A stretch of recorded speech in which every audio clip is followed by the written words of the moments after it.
2021년 10월 22일 오늘 금요일입니다. 오후 5시 11분. 자, 코스피 200 지수를 확인해 보겠습니다. 0.04% 상승해서 393.34. 계속 답이 없어요. 예, 이제 일주일 남았습니다. 일주일 남았는데 뭐 상단선도 안 가고 그렇다고 확 내리지도 않고 어디로 갈지 알 수가 없는 흐름이에요. 다만 이 지수의 위치는 예, 다음 달 기준으로 해서 보면 하락이 훨씬 더 유리한 모습입니다.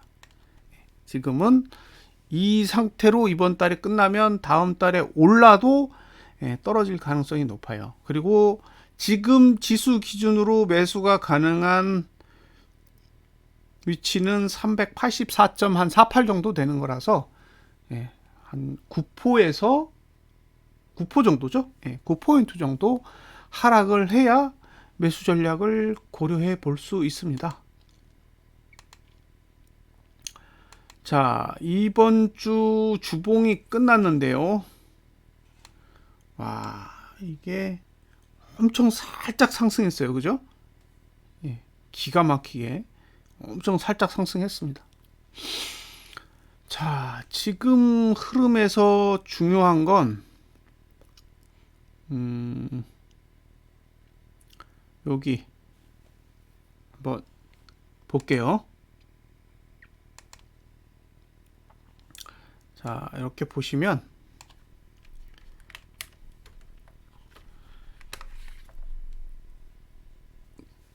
자,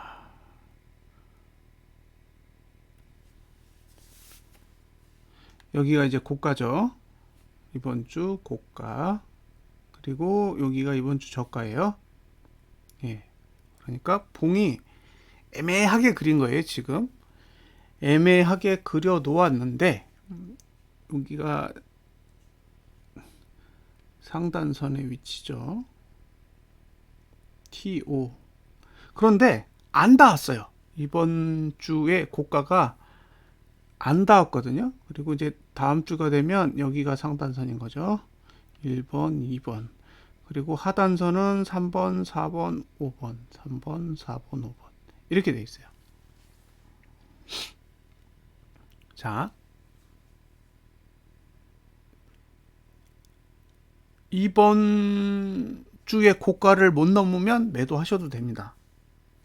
이번 주에 고가를 넘지 못하면 매도 전략을 가져갈 수 있고, 반대로 이번 주에 고가를 넘으면 1번까지 간다고 보셔야 돼요. 매도 전략을 가져가신다면 이번 주에 고가를 넘지 않는 한은 매도 전략은 유효한 거예요. 반대로 이번 주에 저가가 붕괴되지 않는 한은 매수 전략도 가능합니다.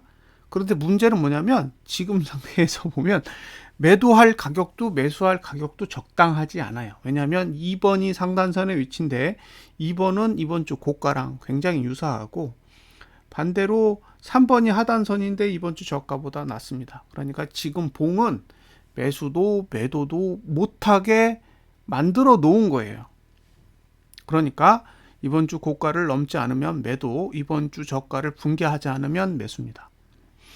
자, 이게 다음 주예요. 이게 다음 주입니다.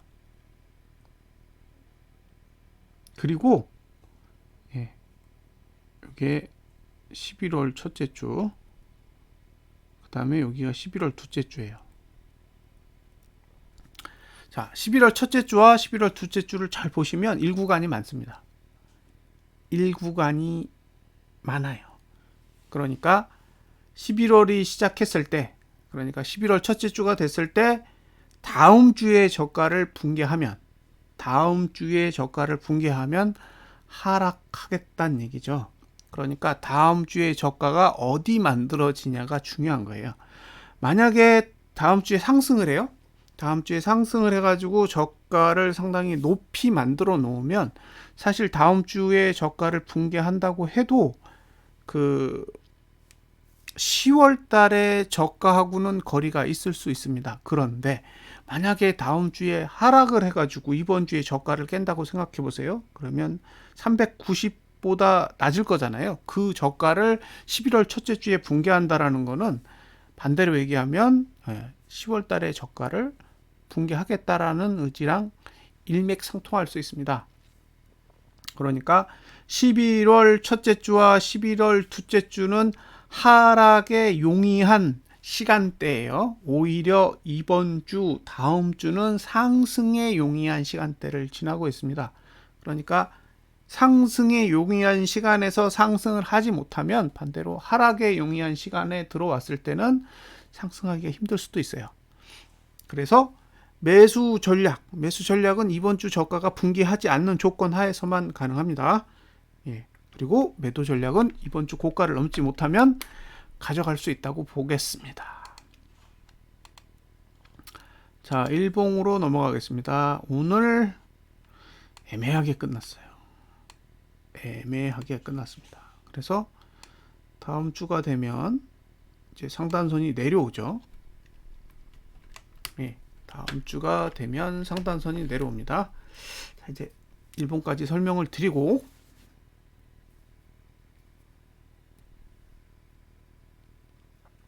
자, 여기가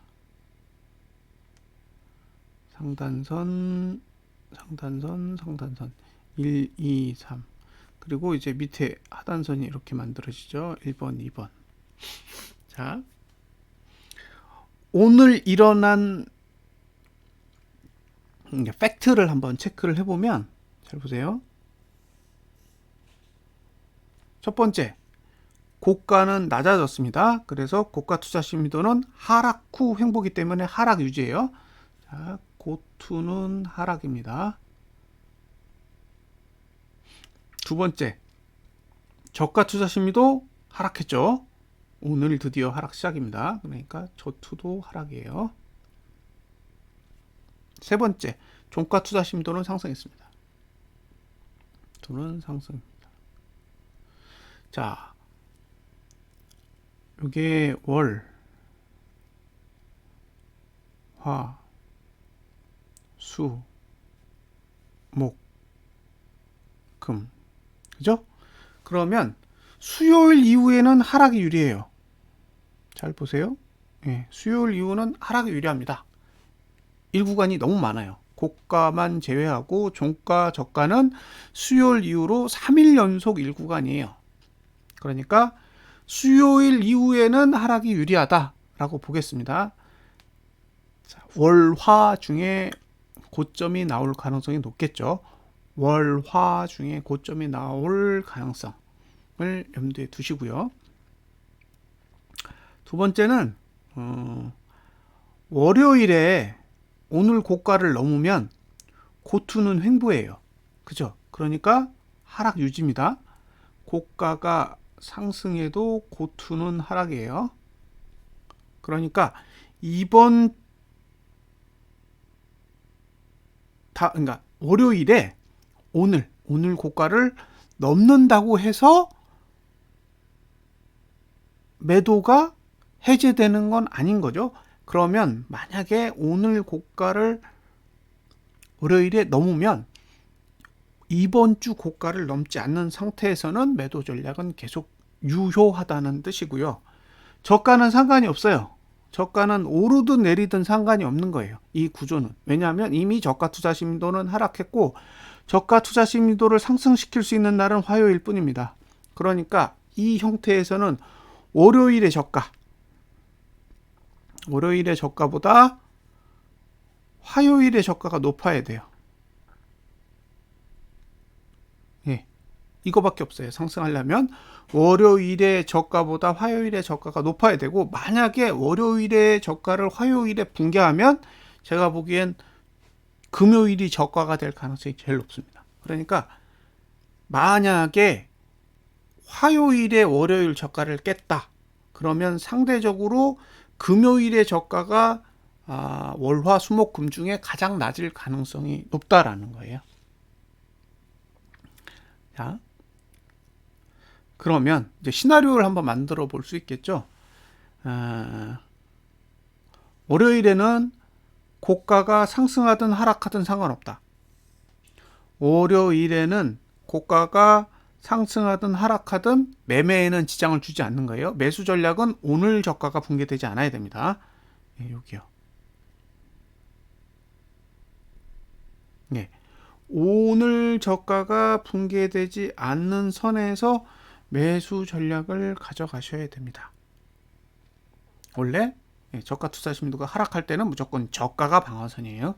그러니까 매수 전략을 가져가신다면 오늘 저가가 붕괴되지 않는 선이고, 매도를 한다고 했을 때는 오늘 고가를 돌파해도 매도가 된다는 얘기예요. 단 월요일에 양봉이 나면 좀 고민을 하셔야 돼요. 그런데 월요일에 만약에 음봉이 났다. 월요일에 음봉이 나면 화요일에 월요일 저가를 붕괴하겠다는 소리잖아요. 그건 여기 수요일 요 봉과 똑같은 거예요. 그러니까 상승으로 떠서 쪼르륵 내려가지고 음봉으로 딱 마감을 하면 이거는 화요일에 월요일 저가를 깨겠다는 얘기고, 화요일에 월요일 저가를 깨면 수, 목, 금은 저가 투자 심리도를 올릴 수 있는 방법이 없기 때문에 상대적으로 주말로 향할수록 하락에 용이한 흐름이 된다는 거죠. 여기서 고민이 돼야 될 부분은 뭐냐?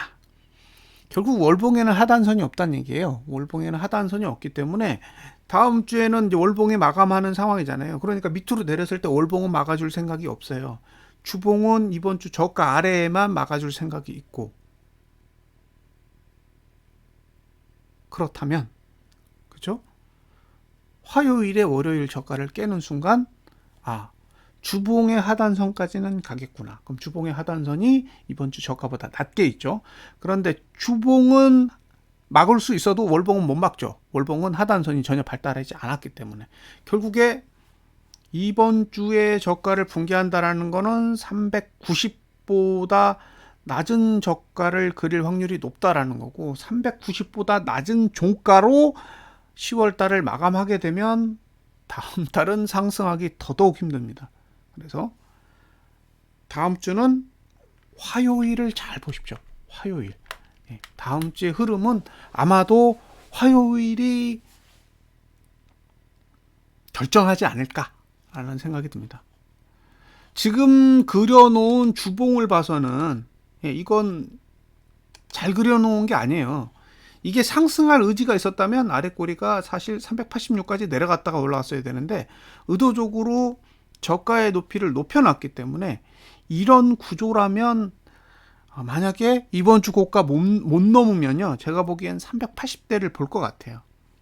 이번 주에 고가를 다음 주에 못 넘는다 그러면 380대의 지수는 확률상 볼 가능성이 매우 높아 보이고요. 자, 월봉에서 380대를 본다라는 거는 상당히 큰 의미가 있는 거죠. 자, 386 정도로 마감해 볼까요? 이렇게 마감을 하게 되면 훨씬 더 상승에 불리한 흐름이 된다는 거죠. 386으로 마감하면 이번 주 저가는 이번 달 저가는 방어가 되지 않습니다. 하단선의 위치가 370대까지 밀린다라는 거는 이거는 더 내려가겠다는 얘기예요. 그러니까 다음 주에 이번 주 저가를 깨는 흐름이 나온다면 이건 상방은 아니라는 거죠. 다음 주에 이번 주 저가를 붕괴하는 흐름이 나온다라는 건 월봉으로 봤을 때 상방의 흐름은 아닐 가능성이 높다라고 생각하셔야 될 것 같습니다. 자, 여기까지가 코스피 200에 대한 설명이고요. 선물은 똑같으니까, 그죠? 선물도 별반 내용 없고요. 추봉은 양봉으로 끝났습니다. 양봉으로 끝나도 어차피 똑같아요. 형태는 똑같이 생겼습니다. 하단선은 저가 부근에 있고 상단선은 고가 부근에 있습니다. 그러니까 이건 고가를 방어할 생각도 없고 저가를 방어할 생각도 없는 거예요. 양쪽 다 방어할 의지가 없기 때문에 고가를 넘을 수도 있고 저가를 붕괴할 수도 있습니다. 그런데 다음 주까지는 상승에 유리한 흐름이지만 11월 첫째 주, 둘째 주는 상승에 불리한 흐름이기 때문에 결국에는 계속 상승하려면 양봉을 그려야 된다는 얘기고, 음봉을 그리는 순간 11월 첫째 주와 둘째 주는 하락에 훨씬 더 용이한 흐름이 될 가능성이 높다라고 보시면 될 것 같습니다. 일봉도 동일해요. 동일한 구조를 가지고 있습니다. 특히 월요일에 거래량 늘면 안 됩니다. 월요일에는 거래량이 증가하면 안 돼요. 거래량이 감소해야 됩니다. 월요일에 거래량이 늘면서 하락했다. 그러면 최악이라고 보시면 돼요. 월요일에 거래량이 늘면서 하락하면 380대까지 열리는 거니까요. 거래량이 늘지 않아야 된다는 점은 감안을 하셨으면 좋겠습니다.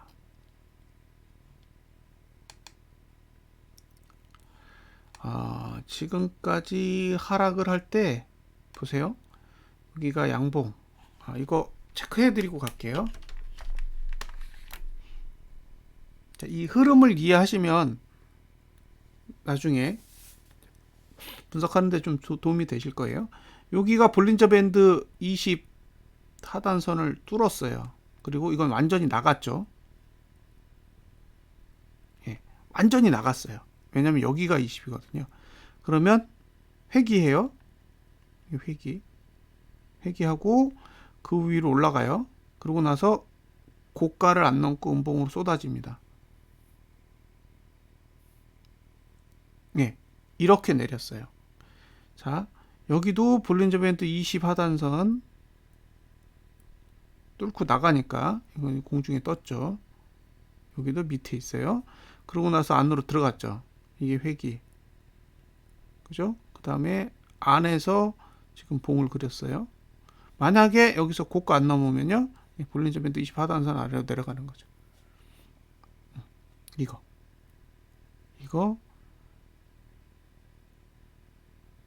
그 다음에 이봉. 만약에 다음 주에 이번 주 고가를 넘지 못하면 볼린저 밴드 20 하단선까지 내려갈 수 있는 그런 환경이 될 가능성이 높다라고 저는 생각을 합니다. 볼린저 밴드 20 하단선의 위치는 대략 383이에요. 그러니까 다음 주에 하락이 온다면 383까지는 내려올 수 있는 환경이다 라고 생각을 합니다. 그러니까 이번 주 저가가 붕괴되지 않아야만 매수 전략을 가져갈 수 있고, 이번 주 저가 붕괴되면 383까지는 열어두시고 전략을 짜셨으면 좋겠습니다. 자, 이제 돈을 보겠습니다. 돈. 개인은 672억 매도, 외국인은 1088억 매도, 기관은 1854억 매수입니다. 기관만 사요. 자, 선물을 보면 개인은 531억 매도에 외국인은 3109억을 매수했어요. 그러니까 지금 선물로 끌어올리는 거죠. 지금 지수는. 그런데 콜은 매도예요. 외국인은 콜을 계속 매도합니다. 풋도 매도했지만 콜을 매도하고 있어요. 그리고 풋을 매도했지만 실질적으로 풋은 계속 사고 있어요. 그러니까 외국 기관은 계속 풋을 사고 있고 외국인은 계속 콜을 매도 쳐요. 그리고 위클리는 양매도 쳤습니다. 그러니까 위클리를 양매도 쳤다라는 것은 변동성을 크게 가져가지는 않겠다. 그러니까 갭상승이 오더라도 크게 갭상승이 오지는 않을 가능성이 높고요. 콜옵션, 풋옵션을 봐도 외국인은 양매도예요. 양매도. 그러니까 변동성을 키우지는 않겠다라는 거고, 개인은 풋매수를 했고 기관은 콜매수를 했으니까 요 파생 포지션만 보면 갭상승이 오히려 조금 더 유리한 국면으로 보입니다. 자, 이제 누적 데이터를 한번 볼게요. 누적으로 보면 외국인이 7,899억을 보유하고 있습니다. 그러니까 상방이죠. 외국인의 선물은 아직 상방이고 기관은 오늘 하방으로 틀었어요. 여기 특히 금융투자가 선물을 다 정리했죠. 그러니까 이제 상방에서 하방으로 전환이 됐고, 아직 개인이 선물 매도를 들고 있기 때문에 이걸 정리해야 아래로 갈 수 있습니다. 그래서 아직은 개인의 선물 매도가 있기 때문에 쉽게 못 빠지는 거죠. 이거를 다 외국인이 청산시켜줘야 밑으로 하락을 시작할 수 있습니다. 자, 현물 볼게요. 현물 보시면 외국인은 2조 6,874억을 매도 중이에요. 그러니까 외국인은 상방 관심 없는 거예요. 현물만 보시면 전혀 상방에 관심 없습니다. 예, 증권하고 개인하고 나눠서 매수를 하고 있는데 개인 매수보다 증권 매수가 더 많습니다. 그러니까 예, 증권이 들고 있는 거예요. 예, 안 떨어지게 잘 관리를 하고 있는 거죠. 그러면서 뭘 하고 있느냐 볼게요. 자,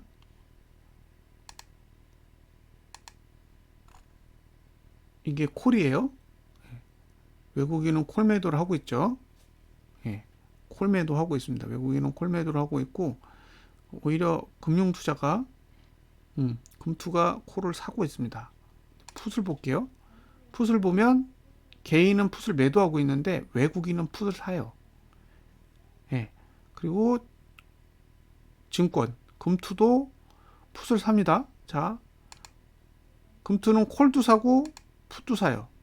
콜, 풋 다 사고 외국인은 콜 매도에 풋 매수입니다. 그러니까 외국인은 하방이에요. 그렇죠? 개인은 콜 매수에 풋 매도입니다. 그러니까 개인은 상방인 거죠. 개인은 위를 보고 외국인은 아래를 보고 증권은 양쪽을 다 봐요.